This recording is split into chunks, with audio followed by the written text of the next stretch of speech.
अब गौर कीजिए, यहाँ इब्राहिम को बेटा नहीं हो रहा, बेटी नहीं हो रही है, रब्बे हबली मिनस सालिहीन, उधर शंकर को बच्चा नहीं हो रहा है, उधर शंकर ने अपने बेटे की गर्दन उड़ाई, इधर इब्राहिम अलैहिस्सलाम ने भी अपने बेटे इस्माइल की गर्दन पर छुरी चलाई।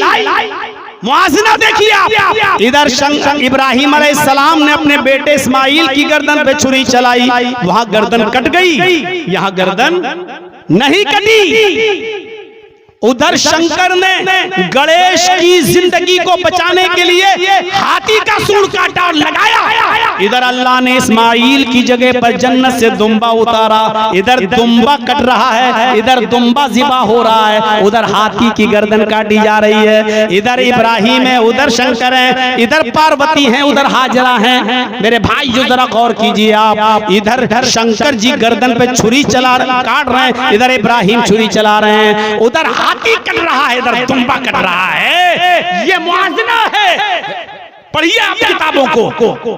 और सबसे पहला खतना किसका हुआ? इब्राहिम अलैहिस्सलातु वस्सलाम का। इधर भी किसका खतना है? शंकर जी का, यानी शिवलिंग की पूजा हो रही है। असल खतना ये था, लिंग अच्छे दिन वो खतना कराने वाले होंगे, अंतिम ऋषि के मानने वाले खतना कराने वाले होंगे। और एक चीज और बताई, लिंग अच्छे दिन सर्वभक्षो मतो मम्मा, सब कुछ खाएंगे, सब कुछ खाएंगे, मांसाहारी भी होंगे और शाकाहारी भी होंगे, लेकिन हर जानवर का गोश्त नहीं खाएंगे। कौन से जानवर खाएंगे वो भी लिख दिया, बिना कौलन च पश्वशते शाम, उनके यहाँ उस वक्त तक कोई जानवर हलाल नहीं होगा, शुद्ध नहीं होगा, जब तक उसके ऊपर कौल यानी मंत्र नहीं पढ़ लिया जाएगा, यानी बिस्मिल्लाह अल्लाहु अकबर कहकर वो जानवर को ज़िबा करेंगे।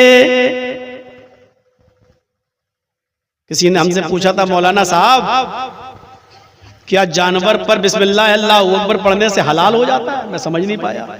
मैंने कहा जी। कहा बिस्मिल्लाह में इतनी ताकत है? मैंने कहा जी अल्लाह का कलाम है। कहा अच्छा, तो इसका मतलब यह है कि जिंदा बकरा जिंदा भैंस हलाल है या हराम? मैं फंस गया। मैंने कहा यार ये तो फंसा रहा मुझे। मैंने कहा हलाल है। कहा जिंदा बकरा जिंदा भैंस जब हलाल है तो बिस्मिल्लाह कहने की जरूरत क्या है? हमने कहा यार ये तो फंसा रहा है। अगर मैंने कह दिया हराम है तब भी फंसाएगा ये, और कह दिया हलाल है तब भी फंसाएगा ये। तो मैंने कुछ दिमाग में सोचा, मैंने कहा ये तो हराम है। मैंने इस नजर से कहा कि जिंदा बकरे का अगर आप चाहें 1 किलो गोश्त काट लें और पकाएं तो नहीं पका सकते जब तक आप उसको इस्लामी तरीके पर ज़िबा नहीं करोगे। एक भैंस खड़ी है, आप उसका 1 किलो गोश्त काट के अगर पकाएंगे तो आपके लिए हराम है। नहीं, तो मैंने इस नजरिए को सामने रखते हुए कह दिया अरे जिंदा बकरा जिंदा भैंस तो हराम है। तो उसने कहा फिर हलाल कैसे हो गया? मैंने कहा उस पर छुरी चलाई, बिस्मिल्लाह अल्लाहु अकबर पढ़ा, हलाल हो गया। कहने लगा इसका मतलब यह है कि हराम जानवर पर छुरी चलाई जाए बिस्मिल्लाह पढ़ के तो हलाल हो जाता है। मैंने कहा जी बिस्मिल्लाह में इतनी ताकत है, हराम जानवर को हलाल कर देती है। मैंने समझ गया ये क्या कहना चाहता है। मैंने कहा हाँ। कहा अच्छा, तो सुअर पर, गधे पर, कुत्ते पर भी बिस्मिल्लाह अल्लाहु अकबर पढ़कर अगर छुरी चलाई जाए तो वो भी हलाल हो जाएगा? मैंने कहा नहीं। बोला अच्छा 1000 मरतबा पढ़ लो बिस्मिल्लाह अल्लाहु अकबर तो? मैंने कहा 1 लाख भी बार पढ़ लो तो भी हलाल नहीं होगा। क्यों?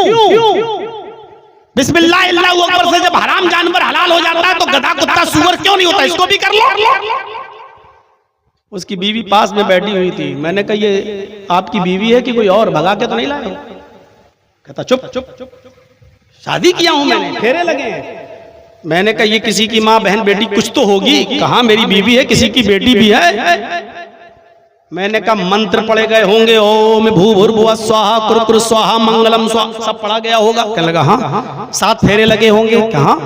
मैंने कहा इन फेरे लगने से पहले आपकी पत्नी आपके ऊपर हलाल थी या हराम? कहने लगा हराम थी। हमने कहा उसके साथ उठना बैठना लेटना सोना जागना खाना पीना क्या था? का सब अशुद्ध, सब हराम था। निकाह से पहले, फेरों से पहले, मंत्र से पहले वो अशुद्ध थी, हराम थी। हमने कहा फिर ये हराम औरत हलाल कैसे हो गई? कहने लगा मंत्र पढ़ा गया हलाल हो गई। मैंने कहा अगर यही मंत्र तुम्हारी माँ बहन और बेटी पर पढ़ा जाए तो क्या वो भी हलाल हो जाएगी? ए मौलवी चुप चुप चुप, माँ बहन बेटी तक नहीं जानेगा। मैंने कहा मैं जान ही रहा हूं, मैं एक मिसाल दे रहा हूं। अगर यही मंत्र माँ बहन बेटी पर पढ़े जाए तो हलाल हो जाएगी? कहने लगा नहीं। हमने कहा 1000 मर्तबा पढ़े जाए तो? फिर उसने भी वही जवाब दिया 1,00,000 मर्तबा भी पढ़ेंगे तब भी वो हराम रहेगी। हलाल माँ बहन बेटी कैसे हलाल हो जाएगी? हमने कहा बिस्मिल्लाह अल्लाहु अकबर से वही जानवर हलाल होते हैं जो हलाल होने के लायक हैं। जैसे मंत्र से वही औरत हलाल होती है जो हलाल होने के लायक है। जैसे मंत्र पढ़ने से माँ बहन बेटी हलाल नहीं हो सकती, ऐसे ही बिस्मिल्लाह अल्लाहु अकबर से सूअर, कुत्ता और गधा हलाल नहीं हो सकता, क्योंकि ईश्वर का यही नियम है, यही उसूल है, यही ज़ाब्ता है। अच्छी तरीके से समझ में आ गया। उसके बाद जो रास्ते भर पूड़ी और सब्जी वो खिलाती हुई आई उसकी बीवी हमको, अरे आप तो बहुत बड़े ज्ञानी हैं, मेरा लालीगढ़ से इटावा का सफर इतनी आसानी से कट गया कि पता ही नहीं चला। मेरे भाइयों, जब भी कोई आपसे ये सवाल करे कि आप भैंस खाते हो, बकरा खाते हो, और ये खाते हो, वो खाते हो, कुत्ता और गधा क्यों नहीं खाते, आप उससे फौरन इल्जामी सवाल ये कर लें कि आप भी तो बकरी का, गाय का, भैंस का दूध पी लेते हो, कुतिया का काहे नहीं पीते, गधी का काहे नहीं पीते, सुअरी का क्यों नहीं पीते? भाई आपके यहाँ तो ये सारे जानवर हराम है ना।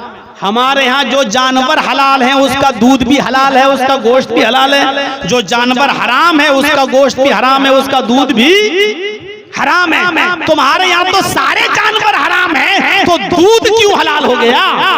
और उन्हीं जानवरों का दूध तुम क्यों पीते हो जिनको हम खाते हैं?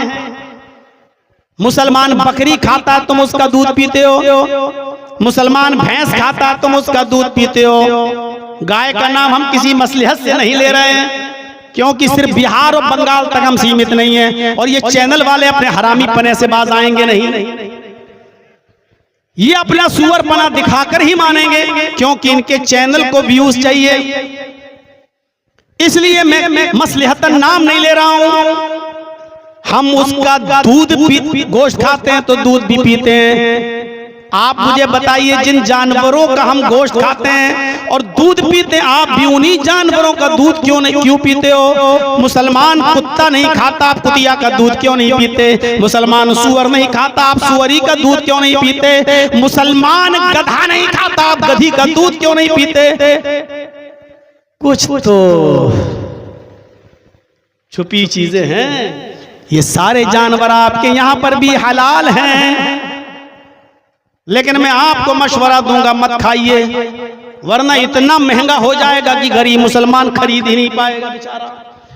अभी भी लखनऊ चले जाओ, दिल्ली चले जाओ, मंगल के दिन मुसलमान अपनी होटलों को बंद रखते हैं। मैंने पूछा मंगल से क्या ताल्लुक है? बोले हमारी होटलें मुसलमानों से थोड़ी चल रही हैं, हमारी होटलें तो गैर मुस्लिम भाइयों से चल रही हैं। मंगल को हम मक्खी मारते हैं, कोई आता ही नहीं है। जितने भी खाने वाले लोग हैं, मुसलमान तो सिर्फ बदनाम है। गाय के मामले में सबसे बड़ा बीफ का एक्सपोर्ट करने वाला बीजेपी का नेता, सबसे ज्यादा गाय का गोश्त विदेशों में भेजने वाला बीजेपी का नेता। मुसलमान तो सिर्फ बदनाम है। खाने में आप चले जाइए, लखनऊ के अलीगंज में आ जाइए, बड़ी बड़ी होटलें जहां वहां चले जाइए, मंगल को इन लोगों को होटलें बंद करना पड़ती हैं, इसलिए कि हिंदू भाई मंगल के दिन नहीं खाता है, वो मंगल के दिन का एहतराम करता है, इसलिए मुसलमानों को भी अपनी होटलें बंद करना पड़ती हैं। फिर भी हम बदनाम हैं, फिर भी हम बदनाम हैं। मेरे भाइयों सोचिए, क्या गालिंग अच्छे दीन सर्वभक्षो मतो मम्मा, वो सब कुछ खाएंगे, मांसाहारी भी होंगे और शाकाहारी भी होंगे,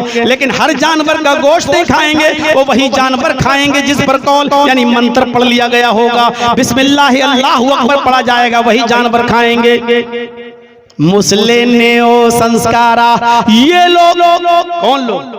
दाढ़ी रखने वाले, गांठ न लगाने वाले, बाल छिलाने वाले और चोटी न रखने वाले, अजान देने वाले, खतना कराने वाले और सारा गोश्त सब्जी और हलाल जानवरों का गोश्त खाने वाले जब इस दुनिया में आएंगे, मुस्लिम नेओ संस्कारा, हिंदू भाइयों ये भी तुम्हारी किताबों में लिखा हुआ है, मुस्लिम नेओ संस्कारा, दुनिया इनको मुसलमान के नाम से जानेगी, इनको दुनिया मुसलमान के नाम से याद करेगी, यानी इनकी जात मुसलमान की होगी। मुस्लिम नेओ संस्कारा, इनको मुसलमान कहा जा रहा होगा। आज भी मेरी घड़ी में 2:17 हो गए हैं, आज की तारीख में भी अब ये 13 तारीख नहीं बल्कि 14 तारीख लग चुकी है। 14 तारीख के रात के 2:17 पर भी ये शब्द भविष्य पुराण के अंदर लिखे हुए हैं। अगर न लिखे हुए हों तो किसी भी चौराहे पर ले जाकर मौलाना जर्जीस की गर्दन उड़ा देना, मैं पहले ही एग्रीमेंट बना दूंगा कि कोई दोषी नहीं होगा। आज भी और मेरे ऊपर केस आज तक कोई हिंदू भाई थोड़ी किया है। मैं योगी जी के, मोदी जी के भी खिलाफ, अमित शाह के खिलाफ, मैं बहुत से लोगों के खिलाफ में बोला हूं, कई बार जेल में भी गया हूं, लेकिन मेरे खिलाफ आज तक किसी हिंदू भाई ने केस नहीं किया। मेरे ऊपर जितने भी केस किए हैं वो हमारे बिरादरान ने किए हैं, हमारे मुसलमान भाइयों ने किए, दूसरों ने थोड़ी किए हैं, हमारे अपनों ने किए हैं। तो मेरे भाइयों, ये नाम अज्ञान हेतु किरत मोहम्मद अंधिकारम नाशम, मोहम्मद नाम भी आ गया, अहमद नाम भी है। वेद हामिद पुरुष महानिमादित वरुण तपस प्रस्तात, अहमद नाम का एक आदमी जन्म लेगा, अहमद पुरुष महानिमादित, इतना महान पुरुष होगा कि उसके बराबर कोई दूसरा नहीं होगा। वरुण तपस, अल्लाह का बहुत ज्यादा नाम लेगा। मोहम्मद रसूलुल्लाह से ज्यादा अल्लाह का किसी ने नाम लिया? मुझे बताइए। वरुण तपसा, उसका नाम अहमद होगा और अल्लाह का सबसे ज्यादा नाम लेने वाला होगा। अल्लाह का मोहम्मद रसूलुल्लाह से ज्यादा किसी ने नाम ही नहीं लिया। थोड़ा सोचिए, सुबह आंख खुली, सुबह सबसे पहले आपकी आंख खुलेगी, आंख खुलते ही अल्लाह के नबी क्या पढ़ते थे? अल्हम्दुलिल्लाहिल्लज़ी अहयाना बअदा मा मातना व इलैहिन नुशूर। अल्हम्दुलिल्लाहिल्लज़ी, अल्लाह का नाम। वुजू बनाने बैठे तो बिस्मिल्लाह, अल्लाह का नाम। नमाज पढ़ने के लिए मस्जिद में गए तो मस्जिद में घुसे, अल्लाहुम्मा अफ्तह ली अब्वाब रहमतिक, अल्लाह का नाम। नमाज पढ़ना शुरू किया तो अल्लाहु अकबर, अल्लाह का नाम। नमाज खत्म की तो अस्सलामु अलैकुम व रहमतुल्लाह, अल्लाह का नाम। मस्जिद में जितनी देर बैठे सुभान अल्लाह, अल्लाह का नाम। अल्हम्दुलिल्लाह, अल्लाह का नाम। अल्लाहु अकबर, अल्लाह का नाम। मस्जिद से जब निकल रहे हैं तो अल्लाहुम्मा इन्नी असअलुका मिन फज़लिक, अल्लाह का नाम। घर में दाखिल हो रहे हैं तो अस्सलामु अलैकुम व रहमतुल्लाह, अल्लाह का नाम। घर से निकल रहे हैं तो रब्बी व रब्बुकल्लाह, तवक्कलतु अलल्लाह, बिस्मिल्लाही तवक्कलतु अलल्लाह, शुरू अल्लाह के नाम से और अल्लाह ही पर भरोसा, अल्लाह का नाम।